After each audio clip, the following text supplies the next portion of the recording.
এই রায়ের মাধ্যমে বাংলাদেশের ইতিহাসে একটা গৌরব উজ্জ্বল অধ্যায়ের সূচনা হলো। The glorious chapter of Bangladesh started to roll. এই রায়ের মাধ্যমে নির্বাহী বিভাগের করায়ত্ত এবং রাজনৈতিক প্রভাব থেকে আমাদের অধস্তন বিচার বিভাগ মুক্তি পেল।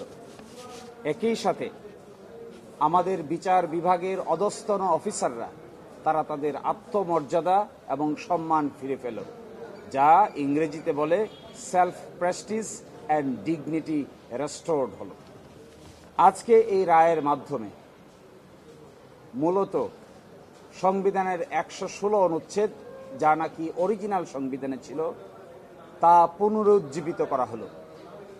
সেখানে ছিল যে অধস্তন আদালতের বিচারকদের শৃঙ্খলা, বদলি, ছুটি সবকিছু ন্যস্ত থাকবে সুপ্রিম কোর্টের উপরে, মাঝখানে চলে গিয়েছিল রাষ্ট্রপতির উপরে।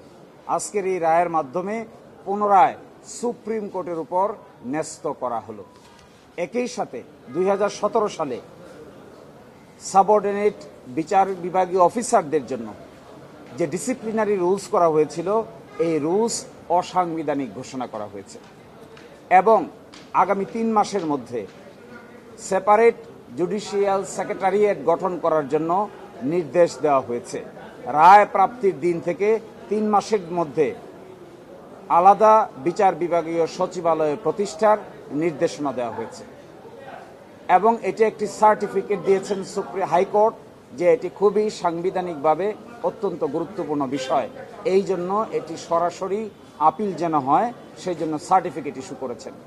আমি মনে করি এই যে বিচার বিভাগের স্বাধীনভাবে কাজ করার এবং মাথা উঁচু করার দাঁড়াবার যে ইতিহাস, এটি বাংলাদেশের জন্য একটি গৌরব উজ্জ্বল নতুন যাত্রা।